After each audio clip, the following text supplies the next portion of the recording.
አዲሱን የኢፓስፖርት የኦንላይን አፕሊኬሽን ጀምሯል። ስለሆነም በአዲሱ ሲስተም በአስቸኳይ አዲስ እድሳት፣ የጠፋ የተበላሸ እንዲሁም እርማት አገልግሎት ለማግኘት ኦንላይን ስትሞሉ መከተል ያለባችሁን ቅደም ተከተል በዚህ ቪዲዮ የምናሳያችሁ ይሆናል። መጀመሪያ ሰርች ማድረጊያው ላይ አዲሱን የኢፓስፖርት አፕሊኬሽን ድረገጽ እንከፍታለን። ድረገጹን ስትከፍቱ ሎጊን እና ሬጂስተር የሚል አማራጭ ይመጣል። ሬጂስተር የሚለውን እንጫናለን። ከዛም ኢትዮጵያን ፓስፖርት፣ ፎሪን ፓስፖርት፣ ጋቨርንመንት አይደንቲፊኬሽን ነምበር፣ ኦሪጂን አይዲ፣ ሬዚደንት አይደንቲፊኬሽን ነምበር እንዲሁም ቴምፖራሪ ሬዚደንሲ ነምበር የሚሉ አማራጮች ይመጡላችኋል። ከነዚህ አማራጮች በነዋሪነት መታወቂያ አዲስ ፓስፖርት የምታወጡ ከሆነ ሬዚደንት አይደንቲፊኬሽን ነምበር የሚለውን እንመርጣለን። ወይም ደግሞ ጋቨርንመንት አይደንቲፊኬሽን ነምበር ብለን የመንግስት መስሪያ ቤት መታወቂያ ቁጥራችንን እናስገባለን። ይህን ካስገባችሁ በኋላ ስማችሁን በእንግሊዝኛና በአማርኛ የምትሞሉበት ቦታ ይመጣላችኋል። ፈርስት ኔም የሚለው ላይ የራሳችሁን፣ ፋዘርስ ኔም የአባታችሁን እንዲሁም ግራንድ ፋዘርስ ኔም የስም በእንግሊዝኛ በአማርኛም ትሞላላችሁ፣ ቪዲዮ ላይ በምታዩት መልኩ ማለት ነው። ይህን ከሞላችሁ በኋላ በርዝ ዴት የሚል አለ። እሱን ክሊክ ስታደርጉ የትውልድ ቀን፣ ወርና ዓመተ ምህረት በኢትዮጵያውያን አቆጣጠር ወይም ደግሞ በአውሮፓውያን የቀን አቆጣጠር ትመርጣላችሁ ማለት ነው፣ ወይም ትሞላላችሁ። የትውልድ ቀናችሁን በትክክል መሙላታችሁን እርግጠኛ ከሆናችሁ በኋላ አክሴፕት የሚለውን በመንካት ወደ ቀጣዩ ስቴፕ ትሄዳላችሁ።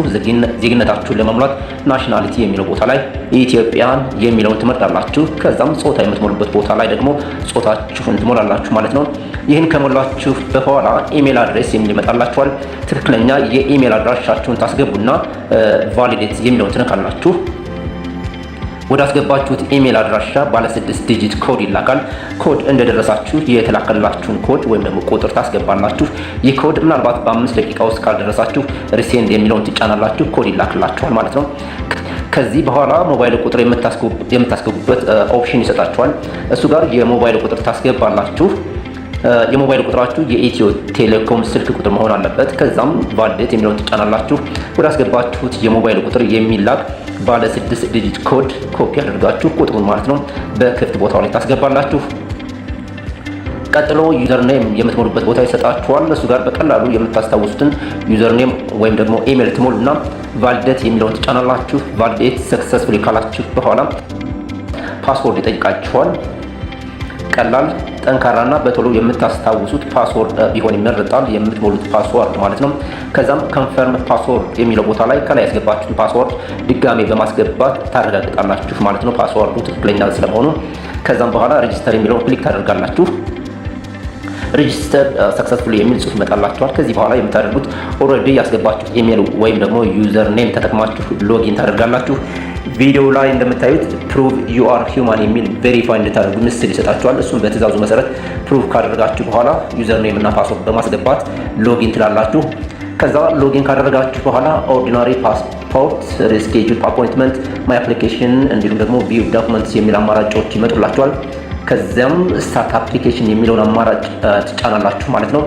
እሱን ስትነኩ ተርምስ ኤንድ ኮንዲሽንስ የሚል ጽሑፍ አለ። በሱ ስር አይ አም አፕላይንግ ፎር የሚል አማራጭ አለ። እሱ ጋር ለእናንተ አፕላይ የምታደርጉ ከሆነ ማይሰልፍ የሚለውን ከ18 ዓመት በታች ለሆነ ለልጃችሁ አስቸኳይ ፓስፖርት አገልግሎት ለማግኘት አፕላይ የምታደርጉ ከሆነ ደግሞ ቻይልድ የሚለውን ትመርጣላችሁ ማለት ነው። ከዚያ በኋላ እንደምታውቁት የኢሚግሬሽን እና ዜግነት አገልግሎት ከአስቸኳይ ፓስፖርት ጋር ተያይዞ የ2 ቀንና የ5 ቀን ሰርቪስ ነው የሚሰጠው።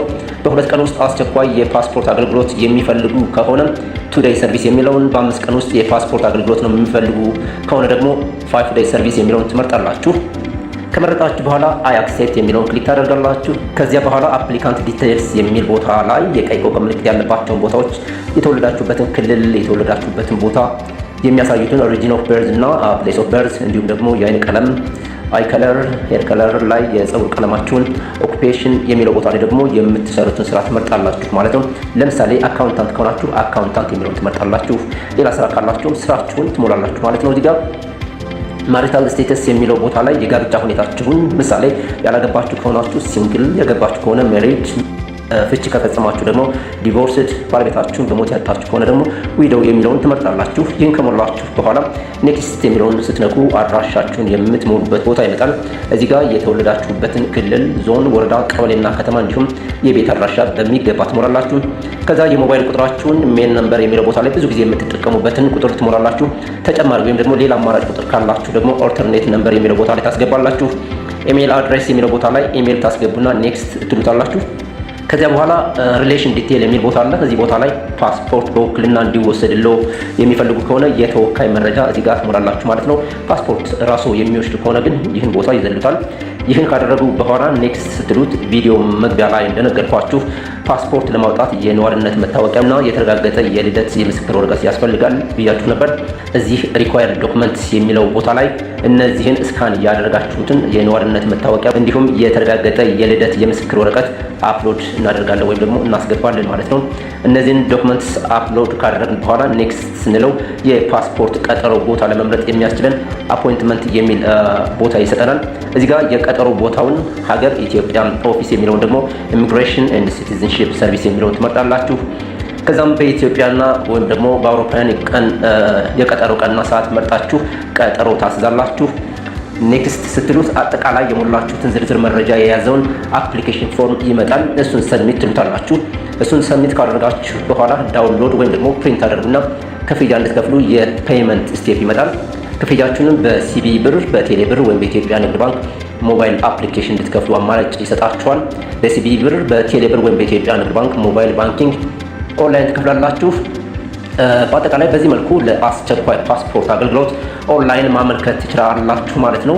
በቀጠሮ ቀናችሁ ወደ ተቋማችን ሲመጡ ፕሪንት ያደረጋችሁትን አፕሊኬሽን ፎርም እና ፋይዳ መታወቂያ መያዝ ይጠበቅባችኋል። በዚህ አጋጣሚ ተቋማችን ይህን አዲስ የአስቸኳይ የኢፓስፖርት የኦንላይን አገልግሎት የሚሰጠው ጎተራ በሚገኘው የኢሚግሬሽን ቢሮ መሆኑን ማሳወቅ እንወዳለን። እናመሰግናለን።